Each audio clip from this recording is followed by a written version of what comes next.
Si Tonoy Pagatpat.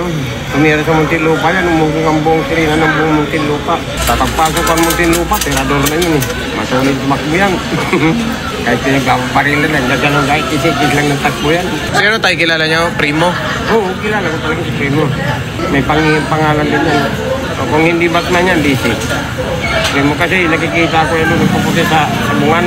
Nagmula sa Okso pa siyang bisil. Ano lang pasimula nun si yung matanda, Victor, sa Presida. Mga storya ng tattoo sa kali.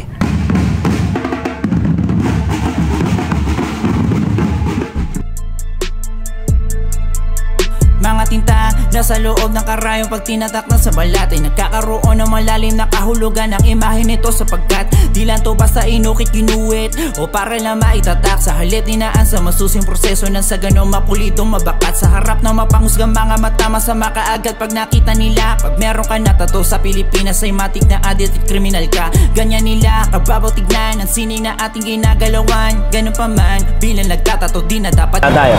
Yan ganyan ba tayo? Oo. Okay. Yan. Tulay, ako bahala. Kilala ko po si Primo. Kasabayan ko po sa Muntinlupa yun.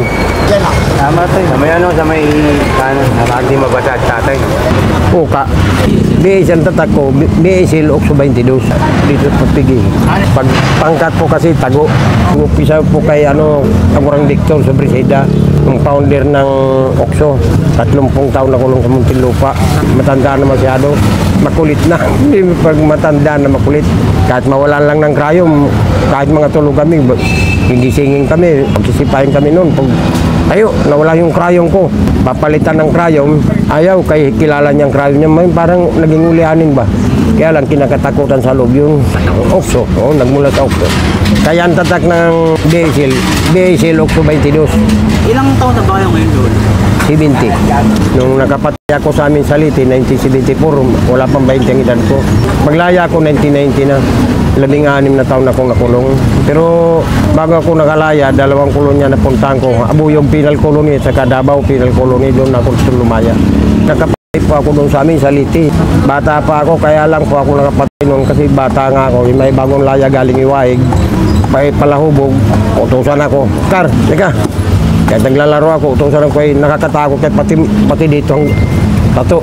Punong-puno ng tato. Talaga kaya napuno na ako ng tato. Siyempre marami akong mga kababata ko naglalaro. Kahit inutusan ako, tawagin ako ng mga kababata ko, ka, siyumoy tayong siyutan sa butas. Hanggang sa nakakalimutan kung may nag-utos pala sa akin yung siga nga doon sa amin. Punong-puno ng tato. Pati mga daliri yun. Pati ari niya may tato. Pinapakita sa amin yung may tato langaw. Pero pag hindi na langaw, bubuyog na pag parang pokyotan na eh. Kasi nasa ibabaw na ulo na yung tato. Ngayon, nanagukan ako, sipain, yung hawakan ng buhok ko, gaganon sa puno ng saging, yung tatay ko baklain. Nagsusumbong ako sa tatay ko, umiyak ako eh.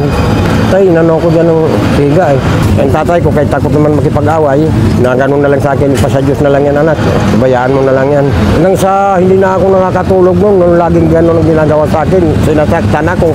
Ang ginawa ko, yung kapitbahay namin, nagtitinda ng tubay, litro-litro. Hindi pa ako nung umiinom.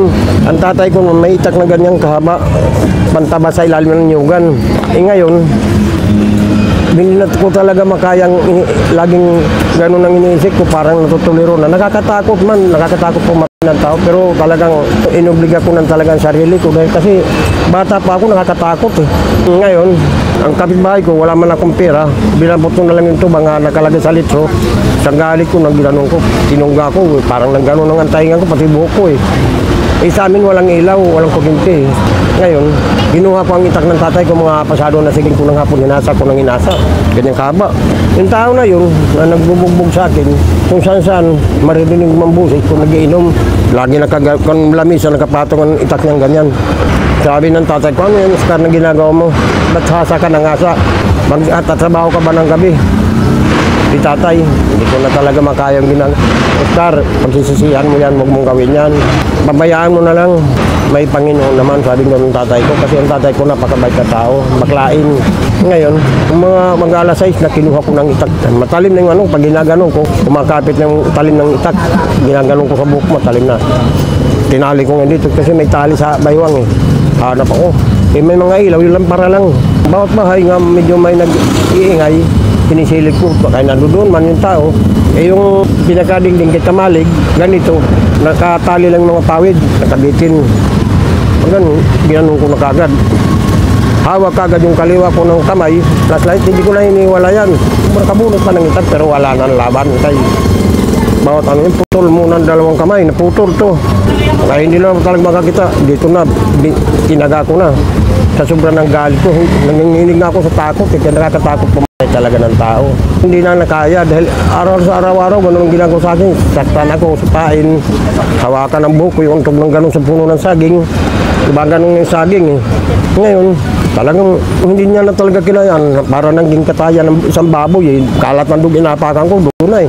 Nagkakadulas-dulas na ako sa dugo. Pumatong pa sa lawita si Umbre ako, bata, na gano'n ako. Sobrang ng takot ko noon, para na rin ako mamamatay sa takot. Hindi nga ako nasugatan, pero para rin ako mamamatay sa takot. Kasi talagang pinilit ko na lang. Dinalaglag, natihaya, dinalawang kamay, ginano ko dito. Bumampa ngayon dulo ng ita ko sa lupa, kasi Kamalig eh. Nalabas to, may umambo na mong ganito. Paglabago ako lumabas sa bahay nangyayari, ginano ko, tapang mo ha. Pag makulong lang ako, higit pa akong tato na magaganda pa sa tato mo. Mga tato mo ngayon balido pag natatato ako mga tunay. Kaya na ganyan ako. Pero bago ako natutuan nito, 1980. Kasi hindi nga ako mahilig sa tato. Kaya lang ako nagpatato dahil nga, tayo mo ka. Magpapatato ako ng higit pa sa mga tato mo, mga mga paru-paro, butik eh. Ako matatapang na hayop ang ipapalagay ko. Kaya nalagyan akong flying dragon.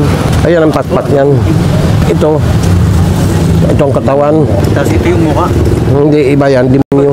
Demonyo yan. Ilagay sa todo. Tapos ito nga yung dragon. 1980 pa yan Ito tinato. naman lolo.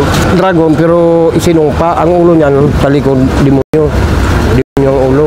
Isinungpa. Ngayon, nung nag-surrender na nga ako, nung takbo ako ng takbo, kaya wala sasakyan. Yan, layo, mga 2 kilometro. Bago makarating sa munisipyo. Pagdating nga, doon sa munisipyo, dala kong itak, tumutulo pa nga gumagano yung pulis sa pintuan. Sir, kaya gusto ko na talaga makulong eh. Makarating din ako Muntinlupa. Sir, pasok mo ako.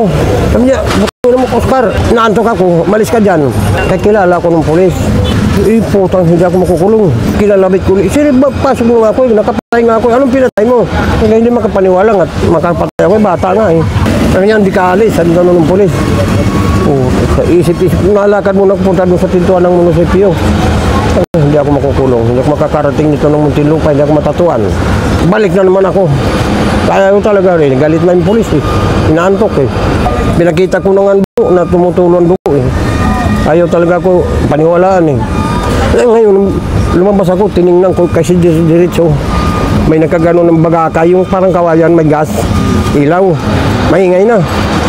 Binalikan ko naman yung pulis, sir. Nandiyan lang yung pati. Pag wala, bubugbugin kita. So nandiyan na nga sir eh. Nung nagbubog kay tutuhog ng kawayan, ganito ka lang kawayan, nakalagay sa duyan, binubuhat 2 tao. Kasi wala nga sasakyan sa amin. Paglabas ng pulis, sabi niya, sir, ayan yung bata yan ang pumatay, sir. Ay, sige, halika. Ay, sir, maraming salamat. Pagbukas lang ng pinto, sabi ko gano'n, nakakatakot, kaya yung mga tao rin, bihira doon sa amin nakaw, puro pa ang kaso, mga nakakulong, mga kalalaking tao, puro ng tao. So, halika, iniduro namin dito, barado.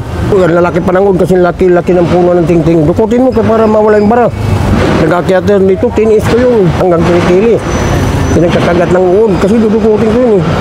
Eh wala naman akong magawa kay talagang bata.